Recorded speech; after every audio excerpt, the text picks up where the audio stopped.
But that's not exactly what I was going for.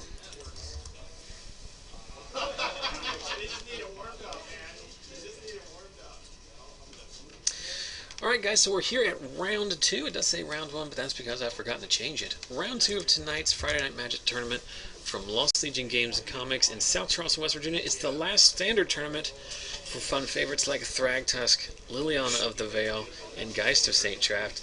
None of those are going to be here in this round 2 feature match. 2 undefeated players on the left. We've got Hunter Sumpter, your 2012 West Virginia State champ, putting his card right into the glare spot. I do apologize for that. He's playing a green-white aggro deck, and Vince Smith is playing a. That's great. That's great. Playing blue-red Delver. So I imagine the typical Delver shell. No, it's American Delver. It's not blue-red Delver. Well, I guess technically it is blue-red Delver, but it also has white in it. But a Rune Chainer's Pike deck. So we're going to see a turn 2 Gyre Sage get removed with a Pillar of Flame. Then Vince's going to follow up with another Delver of Secret. So if those Delvers flip next turn, Vince is going to be in a pretty good spot here. As Hunter's deck, not one that can handle flyers very effectively, nor does it have a lot of removal for a non-4 power creature. Or a Selesnya Charm 5 power creature, I should say. He follows it up. Smiter? It is a Loxodon Smiter, so it gives him a clock of his own. Let's see if they flip. They do flip off a Searing Spear. So that's going to be a very quick clock here, as the attack is going to drop Hunter down to 13. The Spear, should he choose to use it, can knock him down to 10.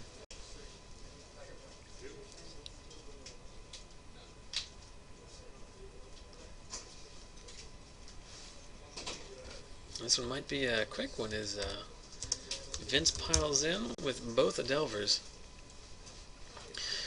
Delver obviously loses a lot of power in non-ponder formats, but if you pack enough instants and sorceries in, they're just going to flip naturally anyway.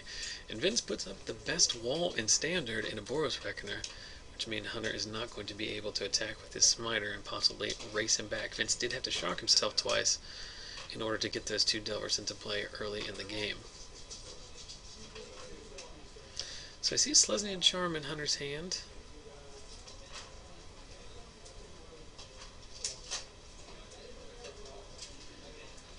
I guess you're going to Rancor up this Smiter. I guess you can another one. And I guess you can attack in here and Selesnya Charm your guy, right?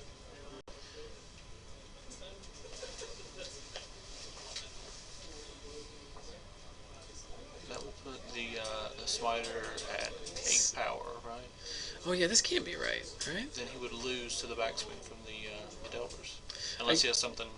Yeah, I don't know exactly what's going on here. This is just going to take it. I don't know what you would. I think I would just take a ton of damage on my Boros Reckoner. And then he drops Thalia. I would definitely. Honestly, I think the trade with the Reckoner was the right play there. Well, I mean, it's 8 damage, so you get 8 damage back at Hunter. Exactly. He'd be. And then swing in with their flyers, and game's over. He would be dead. But I don't know. I don't know what tricks Hunter is representing. Selesnya Charm seems to be the biggest. Out now. So. Well, but I mean, during that combat step. A Selesnya Charm is exile creature, 5 or greater, make a 2/2 knight, and what's the third one? I don't know. I think it's... I have a smartphone, I don't know why I haven't used it. Well, someone in the chat will tell us, I'm pretty sure. Oh, that is a good point. I forgot to take into account that since the Smiter would have trample at that point, it would only be able to do 3. The Smiter would only be able to do 3. The Reckoner would only be able to do 3 damage. So attacking with the flyers puts Vince down to 8. +2/+2 and trample. That's the one I was thinking of. I don't know why I assumed I'd already said it. It's actually the first one printed on the card. No, but what did I say? It's +2/+2 and trample. Make a Knight. What's the third one? Exile a creature with Oh, exile a creature, yeah. I'm just a moron. I don't think anyone's learning anything new with this information.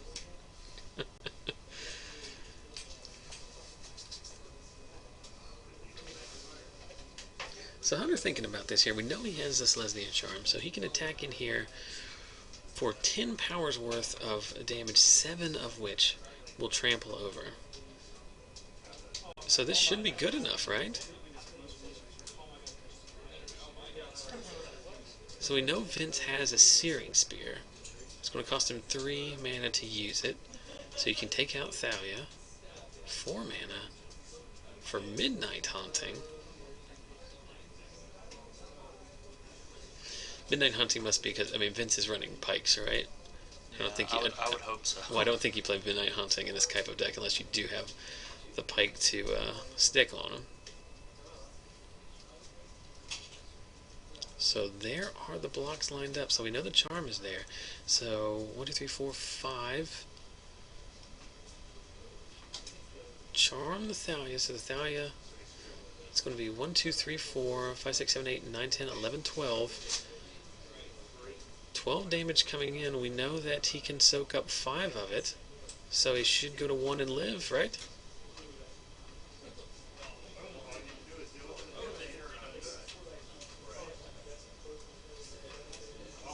I'm doing my math right. Right? Thalia would be 4, so 3 from Thalia. Smiter is 8, so 5 from Smiter. Or 4 from Smiter, so yeah, he would get 1. Hunter's last card was an Avacyn's Pilgrim, so just a last gas there, I guess. I mean, the Celestian Charm played doesn't work there, but there's no reason not to do it. You know what I mean? Well, you're just gonna die anyway. Yeah, so I guess you could argue don't show him the. Yeah, but I mean, it would be different if it were 2 different players, if it weren't people who rode to this event together. And I'm not giving away any secrets or anything, but I'm pretty sure that they're both going to be playing a variation of the green-white aggro deck at States.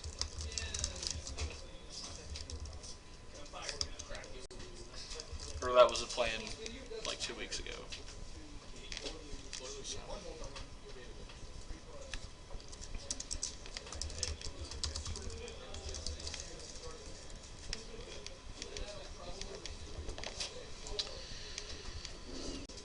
Alright, so we move on to game 2. I take a brief break here because I want to try and give away some cards.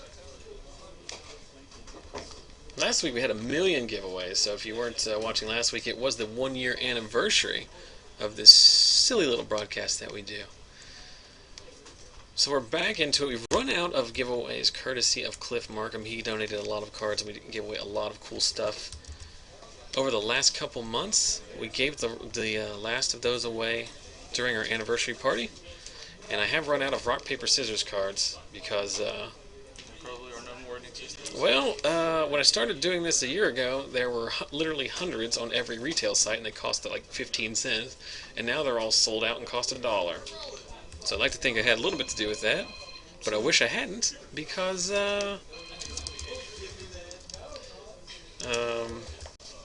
affected the price. But you know what you can do, guys? Make sure to head over to our various forms of social media and try your hand at winning this week's giveaway. This week's giveaway, I've kind of decided impromptu. It's a playset of Zendikar Basic Lands, your favorite 5 arts. So whatever, 1 each, you got 4 to choose from, and then 5 Basic Lands.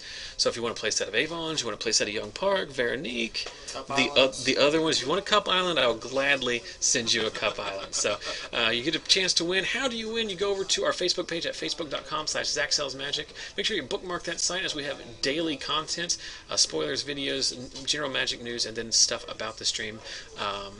It also, if you go to ZachSellsMagic.com, it will redirect you there. Look for the giveaway post, which I just made, and if you're watching live, I just posted it in the Twitch chat. You got 3 ways to enter on Facebook: like, comment, and share. All of them give you a separate entry. It also shows up in my Twitter feed at ZachSellsMagic over on Twitter. Follow me and retweet, and you're entered there. I should also say on Facebook, make sure you like the page. If I draw your name and you haven't liked the page, if I draw your name on Twitter and you haven't followed me on Twitter, you are no longer eligible. It's a very easy price to pay for some pretty sweet cards. Hopefully you guys will enjoy that.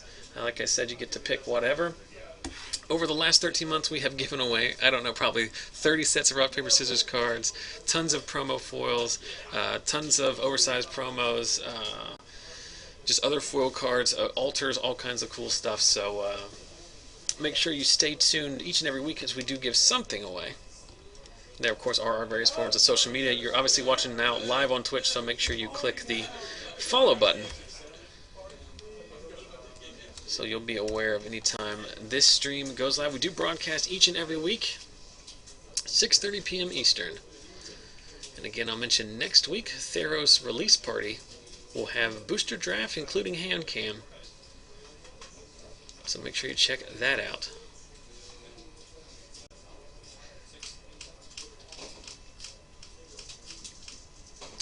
So we move into game 2 here. Vince got the first one very quickly with a double Delver draw that flipped on his turn 3 and was able to race a double Rancor Selesnya Charm Smiter draw from Hunter.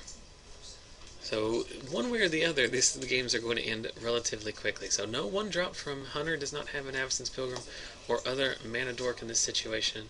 Let's see if Vince has a Delver. No, he doesn't. So slow draws from both of these very quick decks. And here we see, do not know what that card is. It's the same Gyre Sage that we saw in turn 1, and we see the same Pillar of Flame as we saw in game 1 as well. So Replay mode. it is a replay. The only thing different here is Vince doesn't have 2 Delvers on board at this point. This is Hunter's favorite kind of replay. So Hunter casts a Borderland Ranger, a card that we haven't seen a lot of. Of course, Hunter doesn't play as much Magic as he used to, and definitely doesn't play a lot of Standard, so this deck is probably not all that different from previous iterations that he's played. Vince has a much better 3-drop, that of Boros Reckoner, so we'll see how Hunter deals with that brick wall. Very difficult to attack into it. Huh? He could have actually gotten rid of the Reckoner last game if he wanted to. What did he have in his hand? Well, before he double Rancored, he could have Rancored the Reckoner. That is absolutely true. He could have made the he could have cast his pump spell. And then he would have got his Rancor back. So effectively, it would have cost him just 1 extra mana. I do like everything I'm hearing, and that is a play I would have loved to have seen. But instead we get a Rancor on a Loxodon Smiter, so if Hunter can get rid of that Boros Reckoner, he's got a pretty significant ground force in play to clock Vince. That Smiter is a very tough card for Vince to deal with. I imagine he's playing some number of unsummon effects, but other than that, very hard for his deck to remove it directly. Otherwise he's going to have to combine some number of burn spells plus combat damage. I would say that's probably the way he deals with things like that. Well, I would imagine the way his deck deals with that is it doesn't care, it just tries to race it, but that is a pretty considerable clock. A rankered up Smiter. So Vince choosing to shock himself with his Hallowed Fountain and then passing the turns. I'm trying to figure out what he's representing here. Is it Charm and Searing Spear, maybe? Azorius Charm, Is it Charm? Searing Spear. If he has Azorius Charm and Is it Charm, then attacking was the worst thing he could have done because we could have seen Infinite Life. So we're going to see an Is it Charm take out the Borderland Ranger. Is Hunter considering saving it with his own Selesnya Charm? If that's the case, then we could have seen the exact same play you just mentioned in this game. Angel time.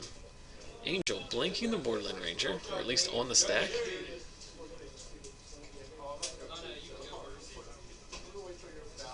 So Vince considering his line of play. He's got 2 mana open with the Restoration Angel on the stack. I guess the Angel is good. I guess we're just Vince is deciding if he wants to burn the other Borderland Ranger.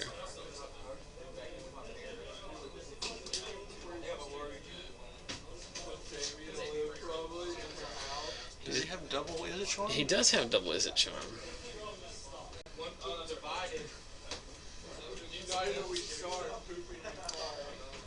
If you're choosing not to use it, is he going to choose to loot at this situation?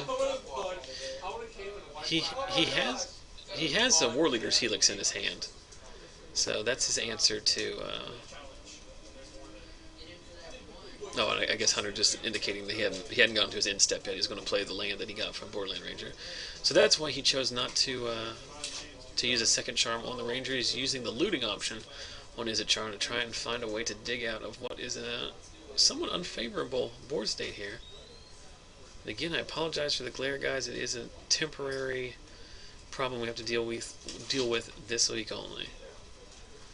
So there's a Delver, somewhat anemic in this situation, especially with the Restoration Angel on board, but we know there's a War Leader's Helix in Vince's hand that will deal with that post-haste. Would you go ahead and Helix now to prevent Celestial Charm shenanigans?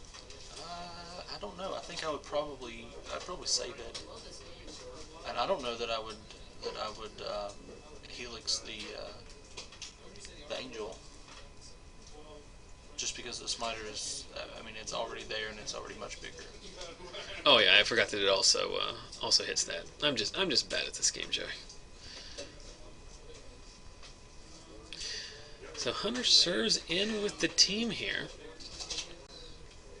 I guess we have the option here to Helix the Angel, block the Borderland Ranger, and kill the... No, you can't kill the Smiter. Yeah, you can trade your Reckoner for the Smiter if you want to. I think I might do that. Yeah, that would probably be good. I mean, it depends on how much he values the Delver. He could actually wipe Hunter's board, I think. Yeah, he could block the Smiter with the Delver, redirect the 3 damage. No, it's only 2 damage, so he could do that. We are going to War Leader's Helix the Angel. Or are we going to Celestial Charm here? We know he can't Angel because he can't blink an Angel, but you can cast a Celestial Charm. Before damage, we are, or in response, I guess, we are blinking the Borderland Ranger, so the Reckoner is not going to be able to deal any damage. One Angel goes away, replaced by another. And,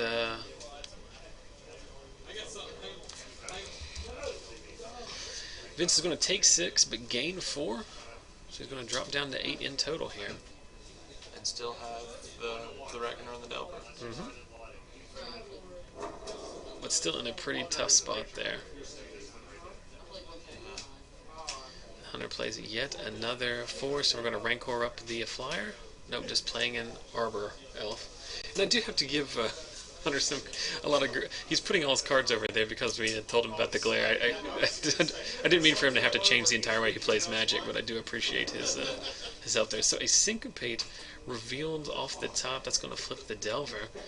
So a little bit more power now for Vince as he tries to trade with the pretty sizable force that Hunter's lined up here. So Vince has 2 cards in his hand, one of which we know is a Syncopate. The other one is a Young Pyromancer. Obviously the turn 7 or 8 Young Pyromancer are not nearly as good as the turn 2. I guess this deck kind of curves out pretty brutally, doesn't it? Turn 1 Delver, turn 2 Pyromancer, turn 3 Reckoner into a million spells. Yeah. I approve of that message. Unfortunately, this is the last time we'll ever see it. I know. I mean, I guess but the Infinite Life combo still stays. All the Charms and Reckoner stays around. It's unfortunate that lost favor before we saw that on the stream. Dr. Matt used to play that deck when he was briefly visiting for the summer, but never saw it happen. I mean, obviously I'm pretty far out of the standard metagame right now, but well, in general, but I'd only heard of it fairly recently. Mm-hmm. There's Hunter serving in with the team, and the Celestial Charm is going to give him enough trample damage to finish Vince off. So we go to a decider. Just remind anyone that may have just joined us. Round 2 every week means we announce our giveaway. This week we're giving away your choice of your play set of Zendikar Basic Lands. Your favorite 5 arts from each of the lands. Head over to our various forms of social media. Well, not various, it's just Facebook and Twitter. Follow and retweet on Twitter, like, comment, and share on my Facebook post. I did post that link earlier in the chat. It should still be there. Go to ZachSellsMagic.com. It will redirect you there. If you're watching for the first time, you might be asking yourself, why is it called Zach Sells Magic? Aren't you playing at Lost Legion? Yes. That's a question I've asked myself since day one. Why I chose the rather... well, it's not why I chose it. I chose it. I already had it from previous life as an MTG financial enthusiast. Did you get there, Garrett? Are you playing against American Control? Green-black. Is that very tough for you to beat because of a million Doomblade effects? Did you get Kachad? So Garrett playing American Delver tonight, right? Blue-white Delver? Vince Smith playing American Delver. I like it.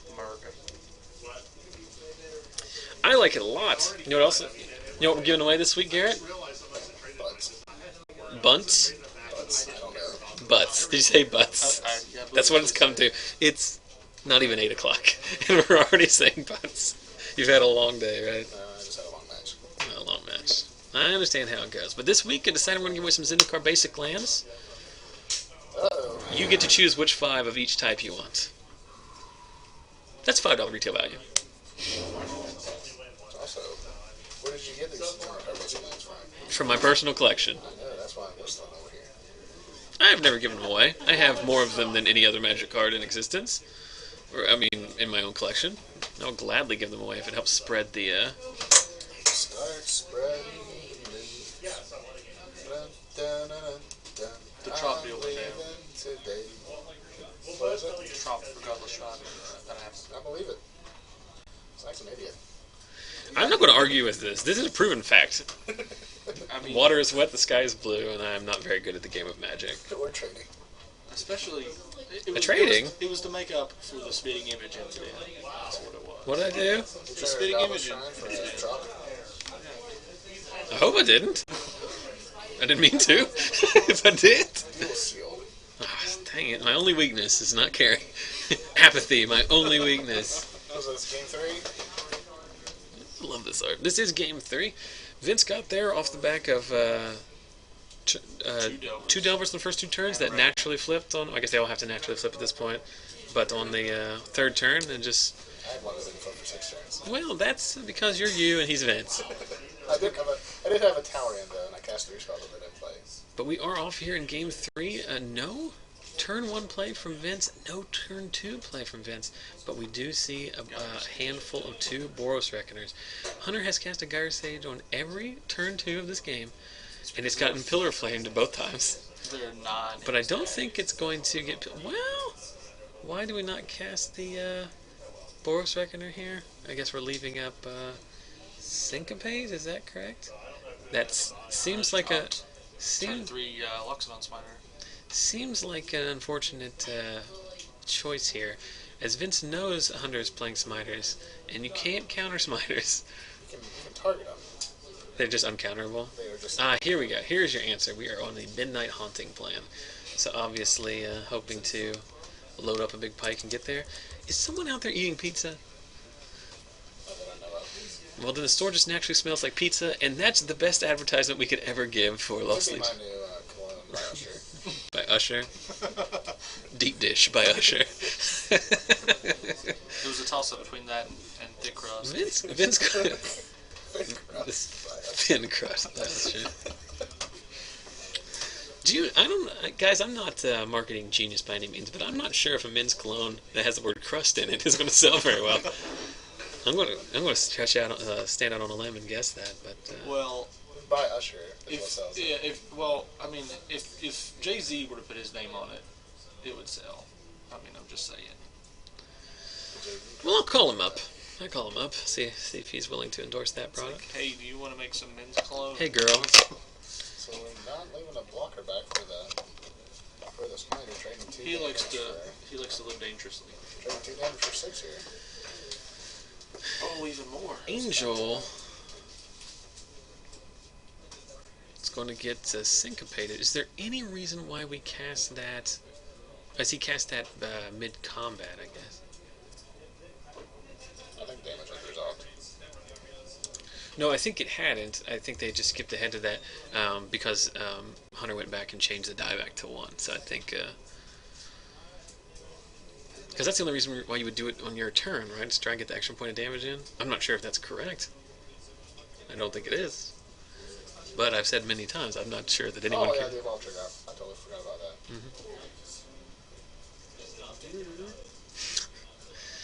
So it is interesting. I thought the same thing when he attacked with the tokens the first time, but I don't know. I can't really make out what's in the rest of his hand, so I'm not sure if there's another play. We do have a Azorius Charm in Vince's hand, so that's going to be great against the Gyre Sage here, especially if Hunter decides to sink all of his mana into Cavity activation now. Is Hunter playing Wolfear Silverheart? I think he is, isn't he? I would assume so. So you're playing Increase in Savagery? He's playing a Rancor here. No, an Arboro. Almost a Rancor. Practically a Rancor. Rancor. I mean, it's almost as good. So here's a Rancor on the Loxodon Smiter. Now this is pretty crucial here because he can't Izzet Charm it because he has enough mana up. And now the Azorius Charm is not nearly as good because now you have the decision, do you want to charm the Smiter or do you want to charm the Evolve guy? You just gotta charm the Spider here. You need to Scream Bird. And unfortunately, I don't think that he actually plays those. He might play one in the board, I would think. Man, it really smells like pizza out there and it's driving me nuts. I think you're having a stroke. No, it's toast if you smell toast, not pizza. What debilitating neurological disease do you have if you smell pizza? Double Double stroke. stroke. I believe that is the first sign of. And there is a mind. Boros Reckoner. So Azorius Charm clears out the Smiter for a turn. Really near. Electrickery takes out the Arboro. Vince citing those in for the mana guys. I'm not sure that's good enough. As Electrickery has a Smiter and Silverheart and Angels laugh in the face of Trigger. If you run Electrickery, you're going to sign again against the Mana Dorks. But I don't know if he play. I don't know how many he plays. And sure. and part of his Mana Dorks are Gyre Sages, which are irrelevant. Right. I'm sure that there were cards though that he needed to take out because they were worse. I mean, one mana kill a Mana Dork is much better than. And it helps your it helps your Reckoner trade with Smiter profitably. It doesn't even trade with it. You first strike and do the damage, but maybe it's better than I thought. But he had that in his opening hand, and he basically, when Hunter played the Arbor up, I'm sure he was thrilled that he could do something with it. So it's just kind of an awkward spot. So Hunter follows up, or starts to turn off with the Smiter that we knew about that had been put on top of his deck last turn. Well, all Vince has up is representing Unsummon, I guess, here. The question is... Which is the card against Rancor. I guess you Rancor the Smiter again for the same reason as you did it before.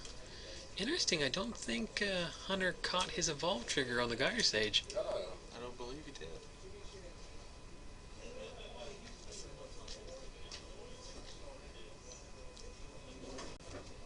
That could come back as Vince has not only the Boris Reckoner, but bird spells in hand. So Hunter's going to serve in now. Wonder if now he realizes he missed that Evolve trigger. I would say now he realizes. So Hunter's representing a lot of things here, not the least of which is the obvious...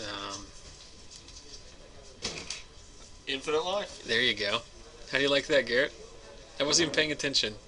And then He has the Boris Charm, Azorius Charm. Vince accidentally gained infinite life. Yeah, that's good. If you're going to do it, you should do it with gusto.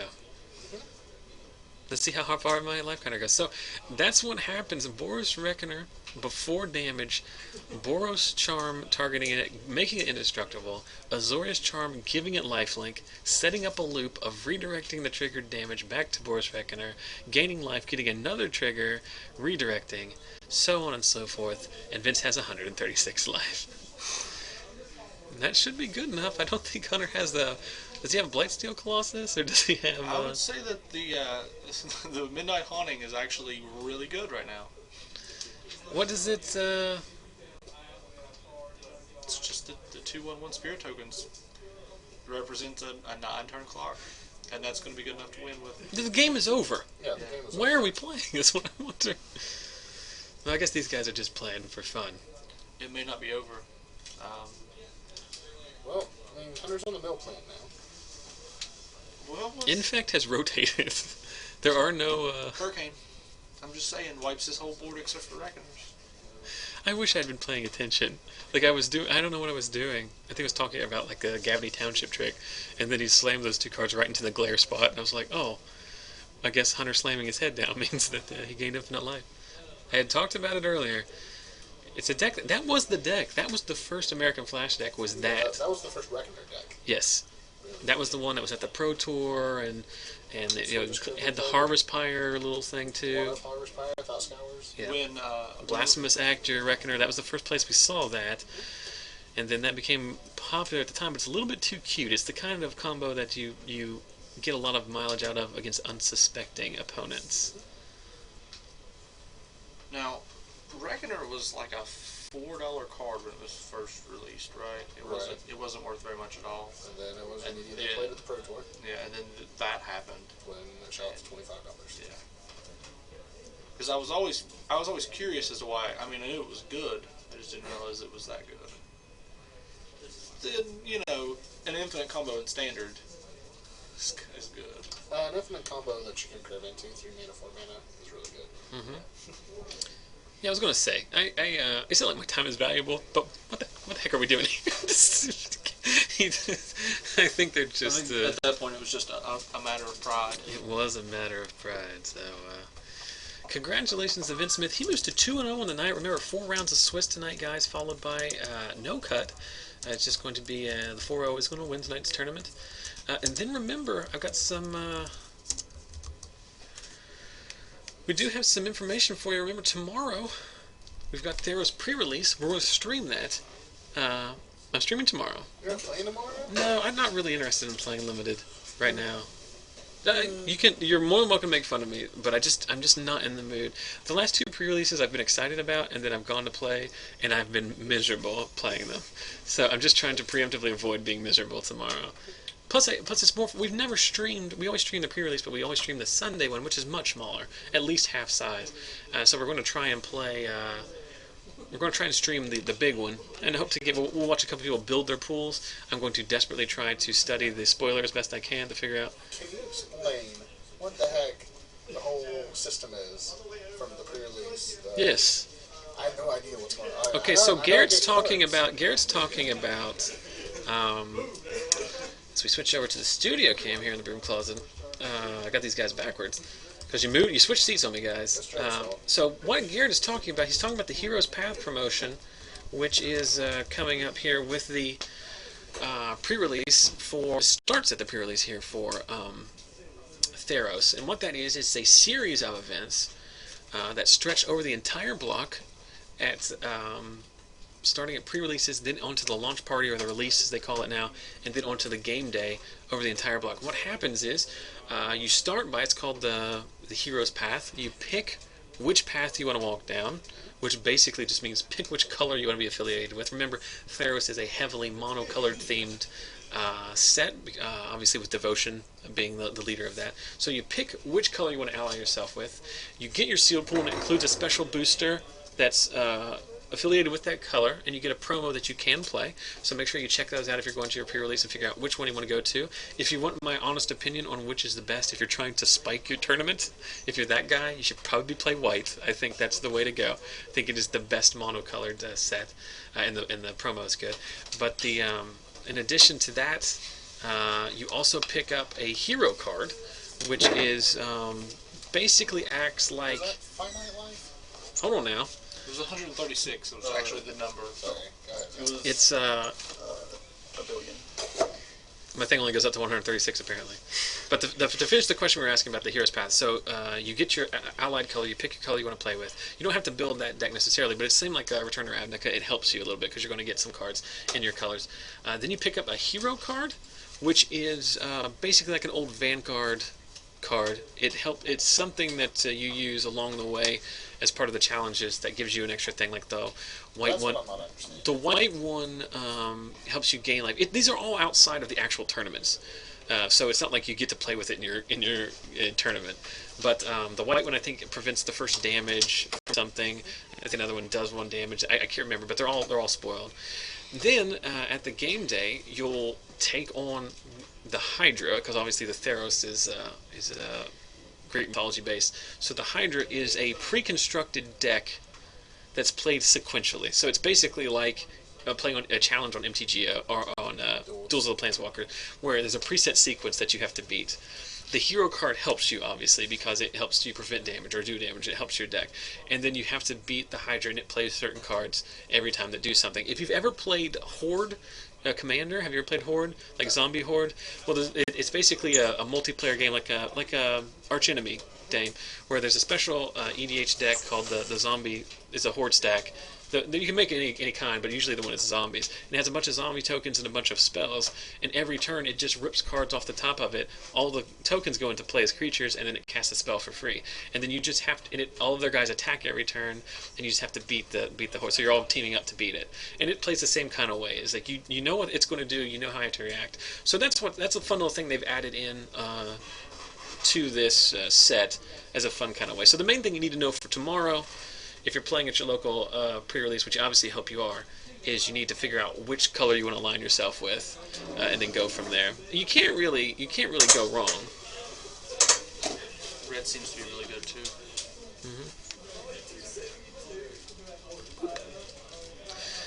Yeah, they're all pretty good. I mean, you're I don't know. I thought at the not the Return to Ravnica, but the Gatecrash pre-release, I thought about which one I wanted to play, because I wanted to do well. Like I really wanted to do well, and I thought and picked a Gruul because I thought that was the best spot. And then I opened like the crappiest Gruul booster, and my pool was awful, and I just had the worst time ever. So it doesn't matter which one you pick; you're still subject to the. Is there a Sapphire Charm in there?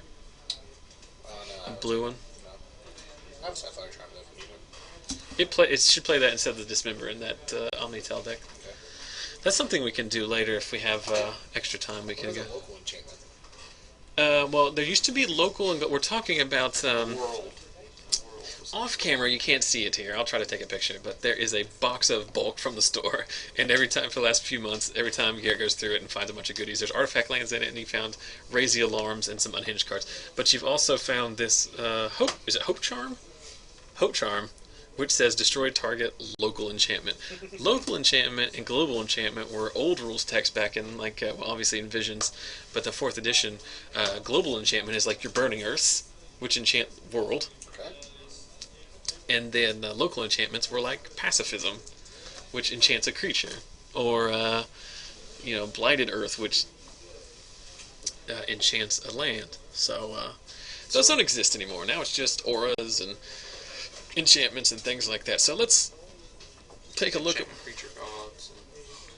I really wish at some point I'm going to rearrange this room. I say that like I have any control. It's just the worst thing ever, because I'm like, hey, welcome back, and then yeah, but you can't sit in front of the door because you're just going to get blasted by the door. So what's the chat say about So can we ask the question again? Was that finite life? Yeah, it was a billion. That was infinite. Oh, okay, just a billion? You didn't say infinite life? Well, I mean, you can't say it. why did Hunter not? Why did you? It has to be a number. Yeah, it has to be a number. Infinity. There's no number there. It's not a number. It has He's to be an trolling you. actual number. I have a question, Vince. Why did we play turns after that? Did Hunter just want to grind it out? Does he have a Blightsteel Colossus in there or something? I don't know. Because you win either way. That's illegal. He was drawn and traumatized. Nice. Excellent. Well, congratulations, Vince. I'd actually talked about, once I realized that you had, well, I didn't know you've had Is It Charm in your deck, or I knew. No, once I saw you had his Charmander deck, I thought, well, he has the opportunity to go infinite in his deck. And then I thought, well, that'd be cool to see because we haven't seen that really. And it's not rotating, so I guess we have plenty of opportunity. But then when you did it, I was talking about some Gavaney Township something, and I missed it completely because that's right where that's right where the glare is tonight because we had that big table. But it was still pretty fun to see. So that's going to be highlight of the week for sure. Not nearly as exciting. Did you see last week's highlight of the week, which was the young child screaming fist bump? Do it. There was a young. Yep, you should go back on our Facebook page, look for the last video I posted, facebook.com/ZachSellsMagic. It is a video of a young man who had come with his mom. They're just hanging out at the store for a little bit, just checking things out. And after when I get ready to leave, he had made some friends. So he said, "All right, man, fist bump. Do it!" He just yelled at Chad Watson to just do it. And so you just hear us talking about Magic, and all of a sudden it's just like a break in the action. You just hear this little kid, "All right, man, fist bump. Do it!" We're easily entertained. I saw the video and read the description and didn't click on it. It was fun. Question in the chat: are people not playing Magic tonight? Well, we are playing Magic, but we got 5 minutes left in the round, so we're going to wait until the round 3 kicks off here. We just saw Vince Smith, not Joey Smith, but Vince Smith go infinite with Lucky Charm. The much less bearded. You don't have as much. You only have chin strap. So we got 2 more going on. For those of you just joining us, you make sure you go to our Facebook page as well, not just to see hilarious videos of small children yelling stuff in the ambient background of our stream last week, but also to win, or at least to enter to win our giveaway this week, which is a playset of Zendikar Full Art Basics. Your choice, whichever 5 land arts you want. Here's a fun thing I posted on my Twitter. I ordered this card off eBay. It is a foil Unhinged Mountain. And the reason I show you that is not in a braggart's fashion, but just to indicate to you this is the kind of card that it's a worth something. It's like a $30 card. Well, it's $30 buy list on Star City, so it's worth more like about $40 or $50. But the point I'm trying to make is you should not, when sending this card through the postal service, put it in a sleeve, not even a good sleeve, it's the one that you can get at Walmart, that fall apart immediately. Then just put it in an envelope, seal it up, and put it in the mail, because that's how I got it. And when I got it, it was like half out of the sleeve, so it was just like this. I was like, awesome. You mean the postal service didn't hold it up to leave the entire time? No, I'm just glad it didn't show up like this, cracked up. So that's yes, that's my Zach Sells Magic live stream pro trade tip of the week. So if you're on Puka Trade, or if you're on MOTL, or if you're on eBay, or if you're just sending your Nana some cards, I guess, I don't know. Or if you're on MySpace. You can buy a 15 to 20 pack of top loaders for $3. Just do it. Save yourself. I've had a case of top loaders since I was 13. Mm-hmm. Haven't used them all yet. I'm in the process of collecting enough to sleeve an EDH deck with me. Well, I always ran into. That's my goal. I'm at 67 right now. You joke about that, but there's a stream, not a stream, but there's a channel on YouTube that I watch, which is MTG Manila, as in Manila, Philippines, and they play Legacy, Commander, and Vintage. And I kid you not, it first started out with just like one guy in his Vintage deck, and now they all play with them. They have the cards sleeved in top loaders, and that's how they play Vintage. Well, I mean, if you're playing with a $5,000 card, I would want it. I'd want it double sleeved. I would want it in a case. Round 3's